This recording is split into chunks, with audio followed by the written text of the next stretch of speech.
চিঠিটা পাঠানো হয়েছে গত মে মাসের 28 তারিখে। জাতিসংঘের মানবাধিকার বিষয়ক দপ্তর OHCHR পাঠিয়েছেন লন্ডনের খ্যাতনামা solicitor firm Doughty Street Chambers. আর চিঠির কেন্দ্রবিন্দুতে রয়েছেন কে? শেখ হাসিনা। প্রথম প্রশ্ন হলো, এটা কি শুধুই একটা আনুষ্ঠানিক আপত্তিপত্র, নাকি এর পেছনে আছে আরও বড় কিছু? এই চিঠি কি আসলে আন্তর্জাতিক আইনি লড়াইয়ের প্রথম ধাপ?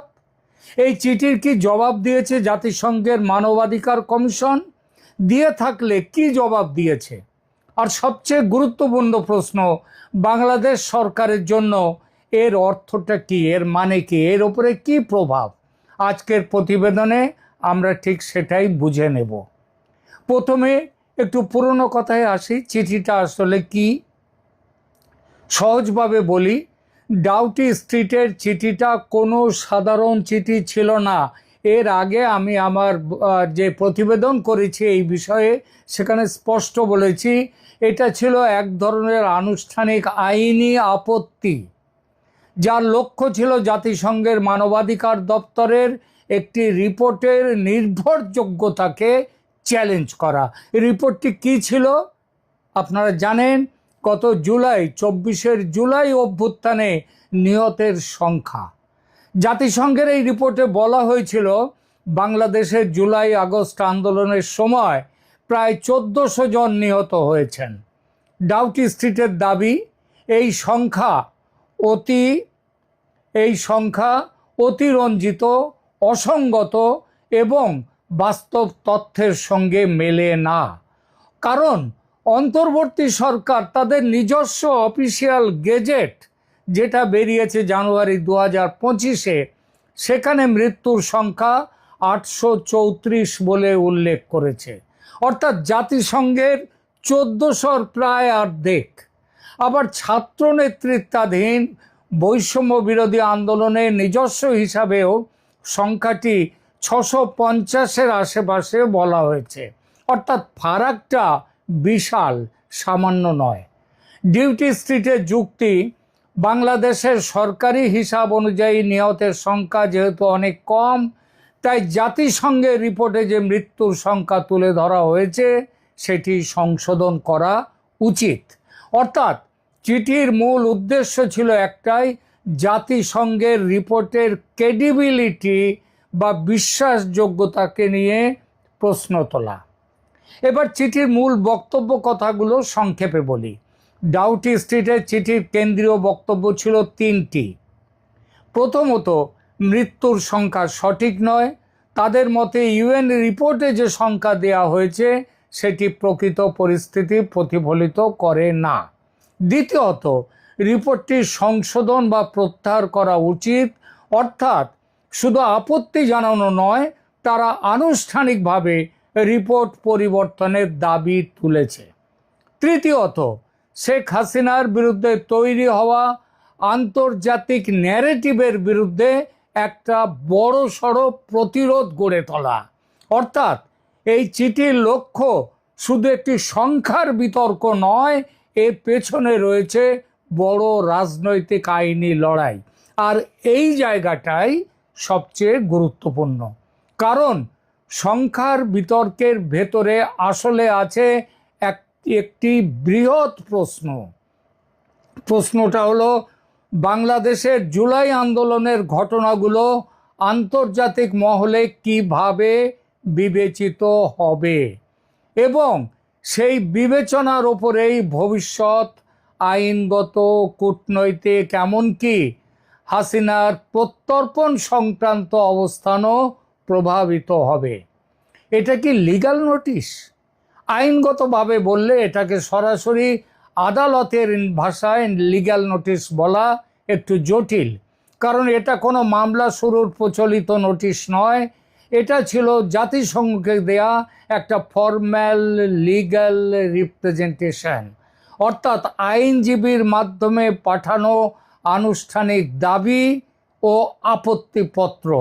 তবে বাস্তব অর্থে এর গুরুত্ব লিগ্যাল নোটিশের চেয়ে কম নয়, কারণ এ ধরনের চিঠি ভবিষ্যতের আইনের পদক্ষেপের ভিত্তি তৈরি করতে পারে এবং সেই উদ্দেশ্যেই এই চিঠি পাঠানো। অর্থাৎ এটা হয়তো নিজে মামলা নয়, কিন্তু মামলা বা আন্তর্জাতিক অভিযোগের প্রস্তুতিমূলক ধাপ অবশ্যই এটা। জাতিসংঘ কি জবাব দিয়েছে এই চিঠির?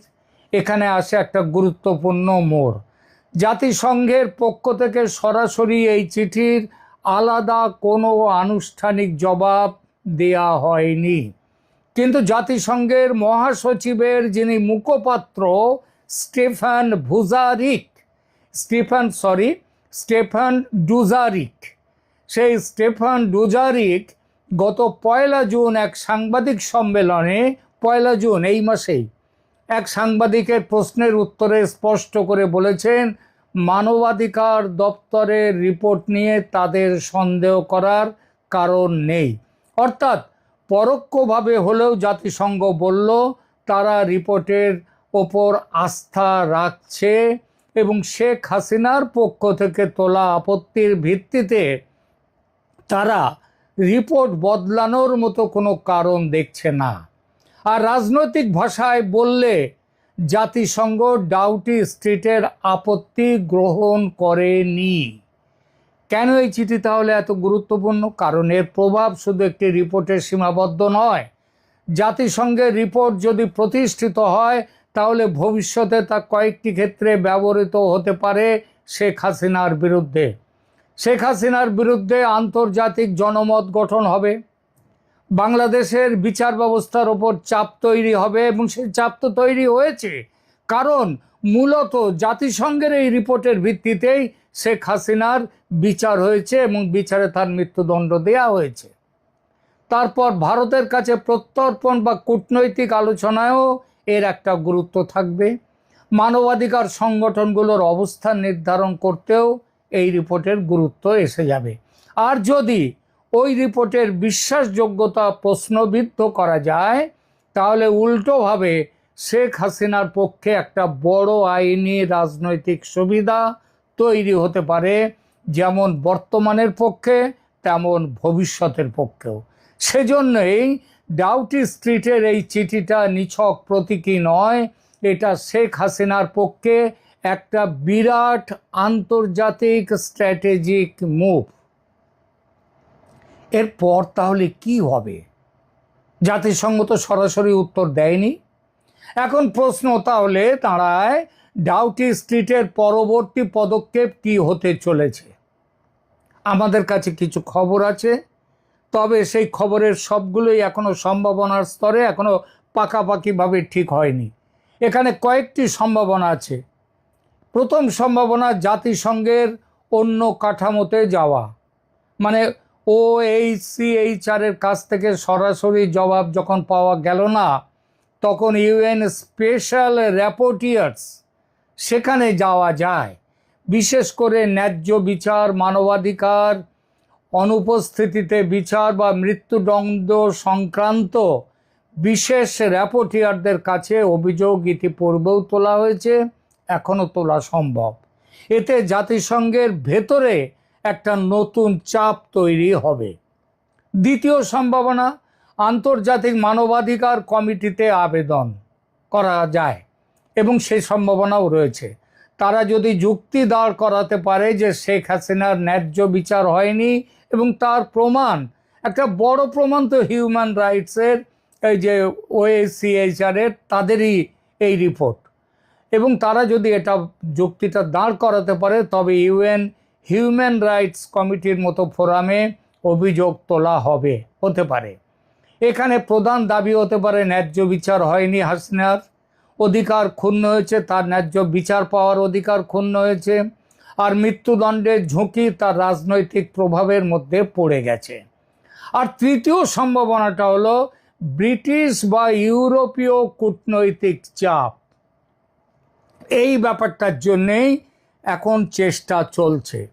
ডাউটি স্ট্রিট এটা হলো যুক্তরাজ্য ভিত্তিক সলিসিটার ফার্ম, তাই তারা ব্রিটিশ কূটনৈতিক চ্যানেল বা মানবাধিকার ভিত্তিক সংস্থাগুলোর মাধ্যমে বিষয়টিকে আরও বড় পরিসরে তুলতে পারে।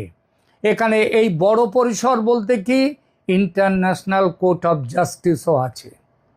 এখানে মূল লক্ষ্য হবে বাংলাদেশকে সরাসরি আঘাত না করে আন্তর্জাতিক চাপ তৈরি করা প্রথমত।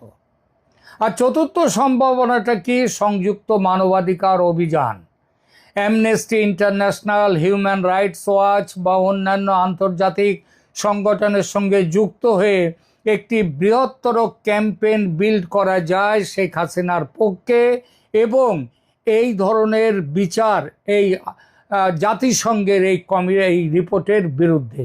এতে আইন, গণমাধ্যম এবং মানবাধিকার তিনটি ক্ষেত্র একসঙ্গে কাজ করবে। এবার আসি বাংলাদেশ সরকারের ওপর এর কি প্রভাব পড়বে। এটা খুব গুরুত্বপূর্ণ প্রশ্ন। বাংলাদেশ সরকারকে এই আইনি প্রক্রিয়ার জবাব দিতে বাধ্য? সোজা উত্তর হলো সরাসরি বাধ্য নয়, কিন্তু রাজনৈতিক ও কূটনৈতিকভাবে সংবেদনশীল। আর বাংলাদেশ সরকার জাতিসংঘের একটি সদস্য রাষ্ট্র, তাই জাতিসংঘের মানবাধিকার বিষয়ক রিপোর্ট, আপত্তি এবং পর্যালোচনার সঙ্গে তাকে সংলাপে যেতে হবে। কিন্তু একই সঙ্গে সরকার চাইবে না যে বাইরের কোনো আইনি চ্যালেঞ্জ তার ঘরোয়া বিচার প্রক্রিয়াকে দুর্বল করে দিক। কিন্তু এটার ক্ষেত্রে আবার মনে রাখতে হবে তাদের ঘরোয়া বিচার প্রক্রিয়াটা কিন্তু বাইরের আইনি ব্যাপার ওই জাতিসংঘের রিপোর্টের, মানবাধিকার কমিশনের রিপোর্টের ভিত্তিতেই তৈরি হয়েছে। মানে অলরেডি এর বিচার প্রক্রিয়া বাইরের থেকে দুর্বল হয়ে গেছে, বাইরের চাপে। সুতরাং তাহলে সরকারের অবস্থান হবে নিজের অবস্থানটা ব্যাখ্যা করা, তাদের নিজস্ব তত্ত্ব উপস্থাপন করা। সেখানে তো আবার 1400 নয়, সেখানে 800-র মতো আছে, আবার 650ও আছে। তার মানে জাতিসংঘের রিপোর্টের বিপরীতে তাদের পাল্টা ব্যাখ্যা সেটা দিতে হবে বাংলাদেশ সরকারকে, এবং আন্তর্জাতিক মহলকে বোঝাতে হবে যে ঘটনাটা অভ্যন্তরীণ বিচারিক বিষয় হলেও জাতিসংঘের রিপোর্টের ওপর ভিত্তি করে এটা দাঁড়িয়ে আছে। এবং সেটা বলা মানেই তার মানে অলরেডি আন্তর্জাতিক চাপের কাছে মাথা নুইয়ে রেখেছে বাংলাদেশ। সুতরাং এখানে বাংলাদেশের জন্য একটা কূটনৈতিক ভারসাম্যের প্রশ্ন আসবে। একদিকে আন্তর্জাতিক মানবাধিকার কাঠামোকে অগ্রাহ্য করা যাবে না, অন্যদিকে রাষ্ট্রের সার্বভৌম মানে তথাকথিত সার্বভৌম বিচার ব্যবস্থাকেও দুর্বল করা যাবে না। আবার জাতিসংঘের নিয়তের সংখ্যা বিষয়ক তথ্যের বিপরীতে তাদের নিজস্ব তথ্য আছে যেটা জাতিসংঘের সংখ্যার প্রায় অর্ধেক। তাহলে কোনটাকে সত্যি বলবে বাংলাদেশ সরকার? একেই বলে catch-22 সিচুয়েশন। বাংলাদেশের সামনে রাজনৈতিক ঝুঁকি কি আছে? এই পুরো পরিস্থিতিতে বাংলাদেশের জন্য 3 ধরনের ঝুঁকি আছে। প্রথমত আন্তর্জাতিক ইমেজ। জাতিসংঘ যদি কোনো অভিযোগকে গুরুত্ব দেয় তাহলে বাংলাদেশের মানবাধিকার ছবি ক্ষতিগ্রস্ত হতে পারে। আর দ্বিতীয়ত প্রত্যর্পণ নিয়ে যে রাজনীতি এখন বাংলাদেশ করছে সেই রাজনীতি থেকে তাকে পিছিয়ে আসতে হবে। শেখ হাসিনাকে ঘিরে ভারত, বাংলাদেশ এবং পশ্চিমা বিশ্বের মধ্যে কূটনৈতিক টানাপোড়েন আরও বেড়ে যেতে পারে। শেখ হাসিনার প্রত্যর্পণ নিয়ে চাপ দিয়ে, যদিও ভারতের কাছে চাপ দিয়ে কোনো লাভ হবে না, ভারত শেখ হাসিনাকে ফেরত দেবে না। শেখ হাসিনা যেদিন নিজে ফিরে আসতে চাইবেন সেদিনই তিনি আসবেন, এবং সেদিনটি খুব দূরে নয়, 6 মাসের মধ্যে। তৃতীয়ত বিচার ব্যবস্থার বৈধতা নিয়ে বাংলাদেশে বিতর্ক উঠবে। আন্তর্জাতিক ফোরামে বারবার প্রশ্ন তোলা ইতিমধ্যে শুরু হয়ে গেছে যে বাংলাদেশের ট্রাইব্যুনালে শেখ হাসিনার যে বিচার ও মৃত্যুদণ্ড দেয়া হয়েছে সেটা আইনি প্রক্রিয়া মেনে এবং সেটা মানে প্রশ্নাতীতভাবে করা হয়নি, সেগুলো প্রশ্নবিদ্ধ। তাহলে সাম্প্রতিকতম অবস্থানটা কি হবে? সর্বশেষ অবস্থান হলো ডাউটি স্ট্রিটের চিঠির পর জাতিসংঘ আনুষ্ঠানিকভাবে তাদের রিপোর্ট প্রত্যাহার বা সংশোধন করেনি। জাতিসংঘের বক্তব্যে স্পষ্ট তারা রিপোর্ট প্রত্যাহার করবে না। অন্যদিকে ডাউটি স্ট্রিট এখনো পর্যন্ত প্রকাশ্যে কোনো নতুন বড় পদক্ষেপ নেয়নি, মানে এখন পরিস্থিতি এক ধরনের ওয়েটিং ফেজে আছে। তবে এই নীরবতার ভেতরেই আসলে পরবর্তী ধাপের প্রস্তুতি রয়েছে বলে খবর আসছে। ডাউটি স্ট্রিট বড় আইনি লড়াইয়ের জন্যে আইসিজে বা ইন্টারন্যাশনাল কোর্ট অফ জাস্টিসে মামলা দায়ের করছে খুব শীঘ্রই। আর এই মামলায় তাদের সঙ্গে স্বয়ং যুক্তরাজ্য বা ব্রিটেনের থাকার কথা খুব গুরুত্বের সঙ্গে আলোচনা চলছে, এবং এই আলোচনা চলছে বলেই এখনো অবধি কোন পথে যাবে ডাউটি স্ট্রিটের সলিসিটার ফার্ম শেখ হাসিনার পক্ষে সেটা এখনো স্থির হয়নি। যে মুহূর্তে যুক্তরাজ্য একটা ডিসিশন নিয়ে নেবে সেই মুহূর্তেই এটা ঠিক হয়ে যাবে। কেন এটা শুধু একটা চিঠি নয়, শেষ পর্যন্ত উপসংহারে এসে বলি, এটা তাই শুধু একটা চিঠি নয়, এটা হলো একটা বৃহত্তর আন্তর্জাতিক লড়াইয়ের সূচনার ইঙ্গিত।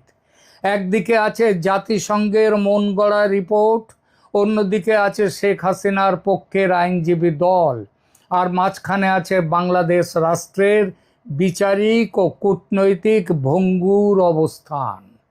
এই লড়াই একদিন আদালতে যাবে কূটনৈতিক টেবিলে এবং আন্তর্জাতিক মানবাধিকার ফোরামে।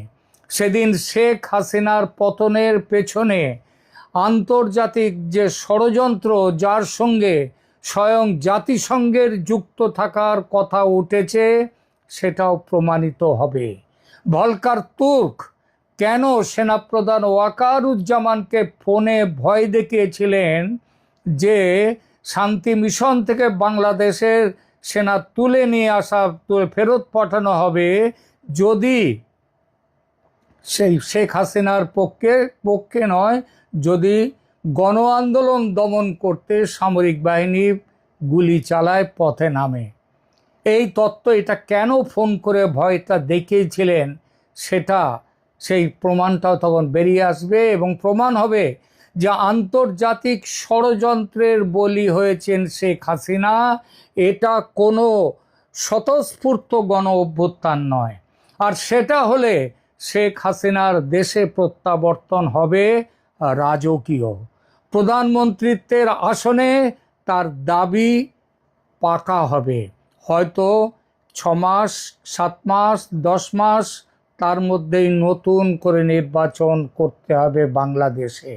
আন্তর্জাতিক চাপে একটি বিষয় নিশ্চিত, এই চিঠি বাংলাদেশ রাজনীতিতে এবং আন্তর্জাতিক আলোচনায় শেখ হাসিনার প্রশ্নটিকে নতুন করে সামনে নিয়ে এসেছে। আর এখন মূল নজর থাকবে ডাউটি স্ট্রিটের পরবর্তী পদক্ষেপ কি হয়, বাংলাদেশ সরকার কিভাবে প্রতিক্রিয়া জানায়, আর জাতিসংঘ ভবিষ্যতে এই ইস্যুকে কিভাবে তাকে ধরে রাখে। এখন প্রশ্ন হচ্ছে, ডাউটি স্ট্রিট কি এটি কি কেবল প্রতিবাদপত্রেই সীমিত রাখবে, নাকি খুব শিগগির আরও বড় আন্তর্জাতিক পদক্ষেপ নিতে চলেছে? আমাদের নজর থাকবে সেদিকে। আর ক্যালকাটা ডায়ালগস তার দর্শকদের নিয়মিত জানিয়ে যাবে সেই খবর। আপডেট পেতে সাবস্ক্রাইব করুন চ্যানেল ক্যালকাটা ডায়ালগস। দেখা হবে পরের এপিসোডে।